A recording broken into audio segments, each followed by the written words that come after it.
अनामिका जी, एक चीज आपको समझ लेनी पड़ेगी कि बहुत सारे लोगों ने बहुत सारी बातें कही कि भाई वक्त जाया होता है, अदालतों के चक्कर काटने पड़ते हैं, ये काटना पड़ता है, वो काटना पड़ता है। आप देखिए इसी दौर में पिछले 10-12 सालों में हम मुसलसल देख रहे हैं कि अलग अलग मस्जिदों के लिए टारगेट बनाया जा रहा है कि भाई ये पहले मंदिर था, वो पहले मंदिर था, तो चीजें अदालत में ही है ना, आप समझिए। तो आप अगर अदालत भी के जाने नहीं देंगे तो आप क्या कहना चाहते हैं कि मतलब पूरा मामला खत्म कर दिया जाए? और दूसरे नंबर की बात, 3 बड़े राज्यों की बात की जाए तो 3 बड़े राज्यों के अंदर में करीब 6 लाख एकड़ से ज्यादा जमीन आप देखेंगे तो ओडिशा के पास है, आंध्रा के पास है, बहुत सारी जमीनें हिंदू ऑर्गेनाइजेशंस के लोगों के पास भी है। तीसरे और आखिरी नंबर की बात मैं आपको बताऊं, कोई भी आदमी अगर कोई भी चीज क्लेम करता है तो अगर कानून की थोड़ी सी भी समझ है किसी के पास तो वो ये समझ ले कि पहले बेसिक डॉक्यूमेंट सबमिट करने होते हैं अदालत में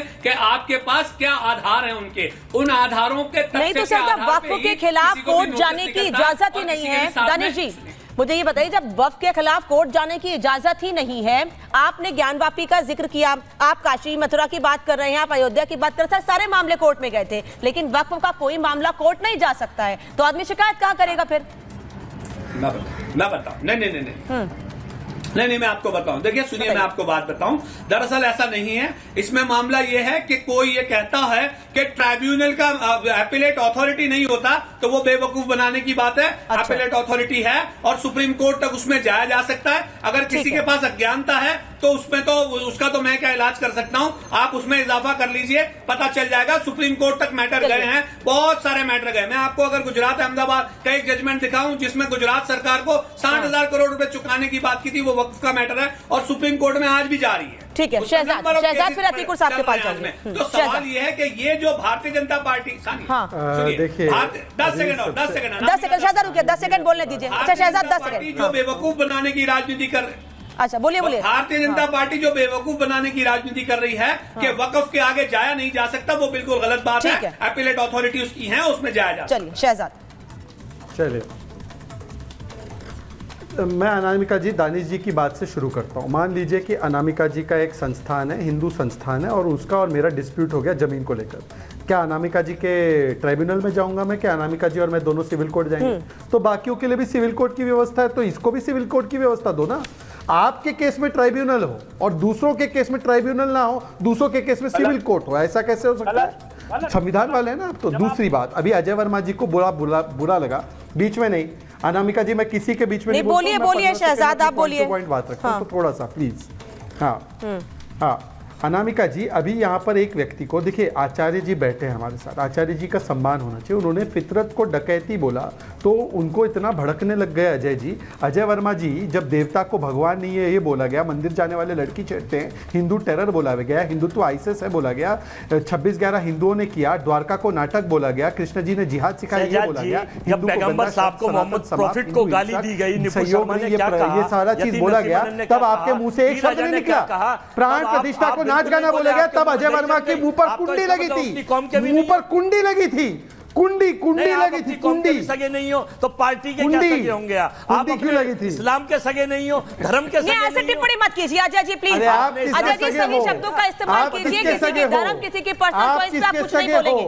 अजय जी प्लीज, किसके सगे हो? किसी के धर्म, किसी की पर्सनल चॉइस पे कुछ नहीं बोलेंगे। जिसे भाजपा ने ठगा नहीं, लुटेरों के सगे हो, सबको ठग लिया इन्होंने नायडू को ठग लिया, इन्होंने चिराग पासवान को ठग लिया, इन्होंने उद्धव सेना को ठग लिया, इन्होंने आप कांग्रेस में हो क्या? पार्टियों को ठग लिया, हो क्या? ऐसे ही मुंह उठा के आ जाते हो, ऐसे ही मुंह मैं तो एक कार्यकर्ता हूं। तो बुरा लगता है कांग्रेस, आप तो अच्छा ठीक है, पर्सनल मत होइए अतीकुर रहमान जी, सर पर्सनल मत होइए। शहजाद आपको भी बोलूंगी, पर्सनल मत होइए, वो भी हमारे मेहमान है, आप भी हमारे मेहमान है। अतीकुर रहमान। अनामिका जी, उम्मीद है कि ये जो भ्रम फैलाया जा रहा था कि वक्फ बोर्ड के पास अनलिमिटेड पावर्स है, कम से कम ये कंट्रोवर्सी क्लियर हो गई। कोई अनलिमिटेड पावर नहीं है, ट्राइब्यूनल है, ट्राइब्यूनल को एपेलेट ज्यूरिसडिक्शन को अपील की जा सकती है, सुप्रीम कोर्ट तक में मामले गए। सूरत म्युनिसिपल कॉर्पोरेशन का भी बहुत इंपॉर्टेंट मामला है। दूसरा इंपॉर्टेंट फैक्टर यहाँ पर यह है कि शहजाद जी अगर ये बता सकें कि अगर ये जो दावे हो रहे हैं कि भाई उंगली रख दी अगर वक्फ बोर्ड ने तो वो जमीन उनकी हो गई, तो क्या वक्फ की जमीन बेची या खरीदी जा सकती है, ना वक्फ की जमीन खरीदी जा सकती है, ना बेची जा सकती है। तो अगर कब्जा वक्फ बोर्ड का हो गया तो कब्जा होने के बाद में वो जमीन किसके पास आएगी? उस जमीन के ऊपर अतीकुर साहब मुझे ये बताइए, प्राइमरी आपको ट्रिब्यूनल ही जाना पड़ेगा ना? सबसे पहले आपको ट्रिब्यूनल ही जाना पड़ेगा, डिस्प्यूट होता है तो।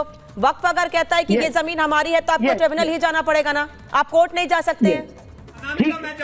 क्या कोर्ट के पैरेलल व्यवस्था है ट्रिब्यूनल वक्फ की? मैं जवाब दूं अनामिका? आ रही हूँ सर, आ रही हूँ अतीकुर जी से। हाँ बताइए। ये दानिश जी ने कहा ना कि भाई ट्राइब्यूनल के अगेंस्ट आप जा सकते हैं कोर्ट में। मेरा सवाल यह है कि पहले तो ट्रिब्यूनल जाना पड़ेगा ना, पहले ट्रिब्यूनल जाना पड़ेगा आपको। हाँ, पहले ट्राइब्यूनल जाना पड़ेगा। तो ये ट्रिब्यूनल की व्यवस्था कोर्ट के पैरेलल है। ऐसे देश में न्याय की व्यवस्था कोर्ट के थ्रू है, फिर वक्फ के लिए अलग से व्यवस्था क्यों? आर्मी और नेवी की जमीन के ऊपर जब कब्जा होता है तो उसकी अपनी ट्राइब्यूनल पे पहले अपील होती है ना। सर आप वक्फ को आर्मी से कंपेयर कर रहे हैं, अब आप वक्फ को आर्मी से कंपेयर कर रहे हैं। मेरा सवाल दूसरा है, मैं बीजेपी को एक्सपोज करना चाहता हूँ। क्या वक्फ की जमीन बेची या खरीदी जाती है, जा सकती है? पूछिए इनसे। नहीं बेची खरीदी जा सकती है तो वक्फ की जमीन दावे के बाद किसके पास आई? ठीक है, आचार्य मिश्रा आ रही हो। शहजाद आचार्य मिश्रा। आतिक जी, बड़ा मुझे एक बात बड़ा सुनकर के शहजाद पूनावाला जी की और जो अजय वर्मा जी की दोनों की बातें सुनकर के लग रहा था कि अजय वर्मा जी आज कांग्रेस प्रवक्ता नहीं बल्कि मुस्लिम प्रवक्ता बनकर बैठे हैं, और शहजाद पूनावाला जी वालों को सुनकर के लग रहा था कि नहीं जी बीजेपी प्रवक्ता नहीं हिंदू प्रवक्ता बनकर के बैठे और दो लोग एक दूसरे पर बात कर रहे थे। खैर ये डिफरेंट विषय है, लेकिन मैं एक बात पूछ लेता हूं। मैंने डकैत कह दिया तो उसको लेकर के सब लोग एक साथ चिल्लाना प्रारंभ हो गए। अच्छा मुझे एक बात बताइए, जब वक्त जो है किसी पर क्लेम करता है, कौन से डॉक्यूमेंट्स उसके पास हैं जो 1500 साल पुराने उस गांव के उसके पास हैं?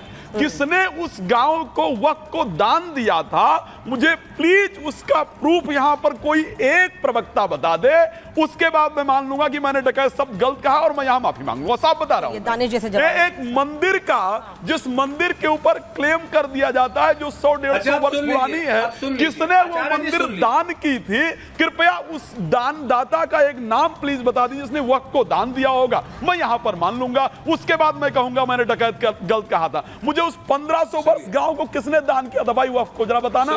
दानिश कुरैशी। दानिश जी बताओ। सुन लीजिए, मैं जवाब दूं जी, मैं जवाब दूं। आप सुन लीजिए, हाँ, सुन देखिए सबसे पहले मैं आपको एक बात बता दूं, दरअसल दिक्कत क्या है भारतीय जनता पार्टी की। भारतीय जनता पार्टी की बात कर रहे हो यार, मैं तो दान पूछ रहा हूँ भाई। मैं भारतीय जनता पार्टी का रिप्रेजेंटेटिव नहीं हूँ, मैं भारत का व्यक्ति हूँ, सनातन का व्यक्ति हूँ। मैं तो उन गाँव वालों की तरफ से आपसे पूछना चाहता हूँ साहब किसने दान किया था? सुनने दीजिए, ये तर्क तो देने दीजिए, बोलने दीजिए। दानिश कुरैशी।